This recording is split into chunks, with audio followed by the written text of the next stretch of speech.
안녕하세요. 대기업의 부실폭탄이 커졌다. 신용등급 강등이 속출하고 있다라고 얘기합니다. 저게 무슨 일일까요? 앞으로 저러면 한국이라고 한 나라가 어떻게 될 걸까요? 걱정이죠. 대기업 부실폭탄이 터졌다. 뭐 중소기업도 아니고 대기업이 저래됐다라고 하는데 큰일이죠, 큰일.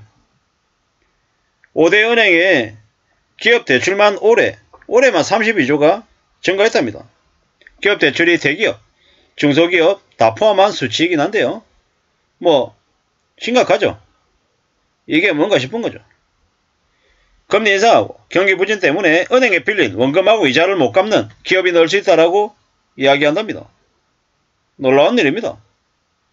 뭐 중소기업이나 소상공인들이 뭐 저랬다라고 하면 그런가 보다 그럴 수 있겠다 뭐 이렇게 생각을 하는데 대기업까지 저렇다라고 하니까 이제 말도 안 거죠. 대기업이 안전하지 않다라는 거죠. 지금 이제 우리가 가장 잘 알고 있는 대기업 건설사들의 채무 보정. 뭐 그게 점점 시한폭탄이 되고 있는 거죠. 건설사의 채무 보정이 뭡니까? 공사 시행을 위해 가지고 발주 처하고 입주 예증자 등에 제공한 보정입니다.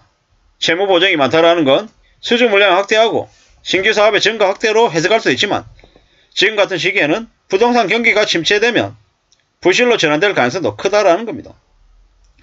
우리가 잘 알고 있다시피 2022년 9월 말쯤에 채무 보정이 한 250조였죠.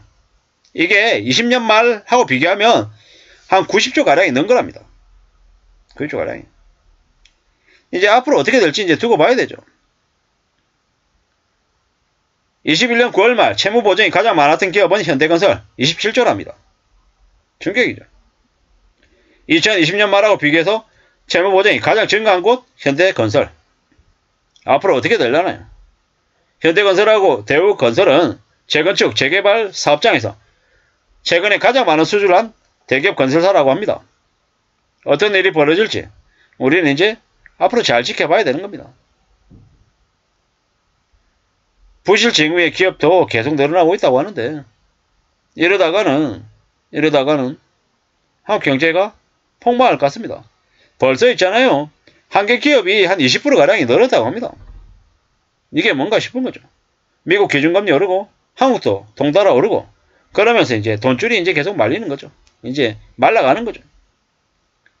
한개 기업 내일 당장 무너져도 하나도 이상하지 않을 그런 한개 기업들이 점점 늘어나고 있다고 하고 그러한 그 부실 폭탄이 이제 언제든지 한국 경제가 망하는데 폭망하는데 이제 여파를 미치는 거죠.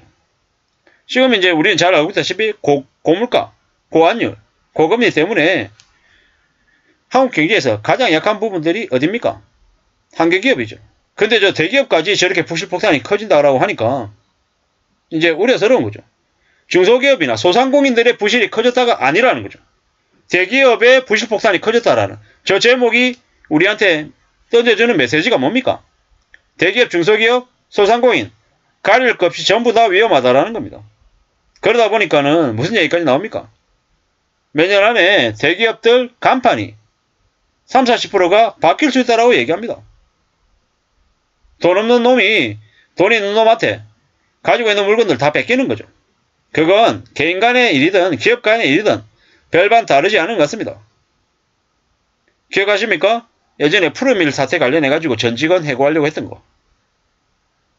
뭐 이래저래 뭐 남들은 별일 아닌 것처럼 괜찮은 것처럼 얘기하지만 심상치 않은 일들이 계속 이제 늘어나더라는 겁니다.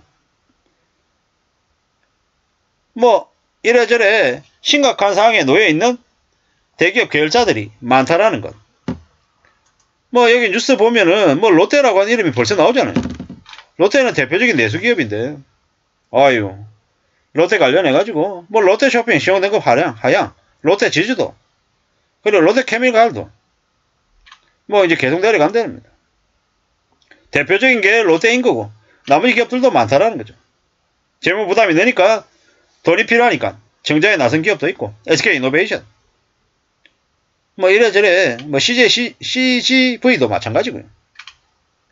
CJCGV는 5년 연속 순손실을 내면서 부채 비율이 올해 1분기에만 912%랍니다. 뭐 나중에 모르겠지만 당장은 계열사에 그룹사에 아주 큰 악영향을 미친다라는 거죠. 저게 어떤 일이 될까? 어떤 상황으로 흘러갈까? 뭐 많은 우려나 많은 걱정들이 되는 게 사실입니다. 이제 코로나 때 빌렸던 돈들 그동안에 뭐 좀 나아질 거다라고. 코로나 이제 엔데믹 되고 나면 금세 나아질 것처럼 생각했지만 쉽사리 그 여파가 사그라들지 않는다라는 거죠. 대기업은 괜찮고 가게나 중소기업이나 소상공인들만 연체가 심하다라고 했는데 이제 보니까 아니더라는 거죠. 대기업들도 점점 어렵다라는 게 저런 뉴스를 통해서 나오고 있습니다. 불안이 커지는 건 당연한 겁니다. 예를 들어서 CJ, CGV다.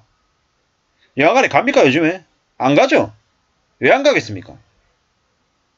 안 간다라고 하는 건 제가 이제 당근마켓이나 번개장터의 이용 자수가 줄었다.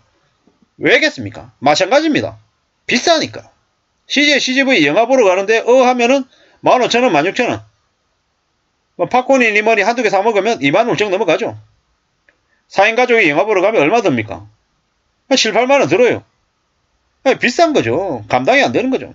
차라리 그럴 거면 집에서 뭡니까? 그냥 영화 하나 이렇게 구매하면 그래도 이제 3, 4명의 가족이 같이 보니까요. 아니면 넷플릭스 가입하면 한 달에 뭐 5,500원인가요? 6,000원인가요? 그 정도 돈이면은 안에 볼 수 있는 컨텐츠들 영상들이 많으니까요. 차라리 그게 더 낫더라는 겁니다. 그런 쪽이 더 괜찮겠더라는 겁니다. 이런 생각 저런 생각 여러 가지 생각들이 들었습니다. 확실한 건 뭡니까? 비싸다라는 거. 비싸면 좋지 않다라는 거. SK이노베이션이든 아니면 다른 롯데쇼핑이나 여러 기업이든 가격을 가성비 있게 경쟁력 있게 갖춰놓고 고객들을 유인하면 고객들이 안 오냐고요. 옵니다. 그동안에 너무 방만해져 있었고 뭐 혁신이나 아니면은 고객에게 밀착해서 고객들이 원하는 바를 들어주는 게 아니고 자기들 입맛대로 자기들 원하는 대로 움직이다 보니까 점점 더 그렇게 된 거죠. 물론 뭐 롯데쇼핑이나 아니면 저기 뭡니까 롯데 하이마트인가요? 뭐 그런 쪽에서 봤을 때는 경기 침체의 여파도 분명히 있는 거고요. 확실한 건 사람들의 가처분 소득은 줄어들고 물가는 높고 이자도 덩달아서 높고 이런 상황이다 보니까는 계속 궁지에 몰리는 거죠. 이번 뉴스를 통해 가지고 더 우려스러운 건 중소기업이나 소상공인뿐만 아니라 가게뿐만 아니라 대기업도 덩달아서 같이 위험하다. 신용등급이 같이 하락하고 있기 때문에 그에 대해서는 좀 더 우려스러운 시선으로 내다보는 게 맞겠다라는 겁니다. 그런 말씀을 좀 드리고 싶었습니다. 아무쪼록 저나 여러분들의 삶이 좀 지켜지기를 간절히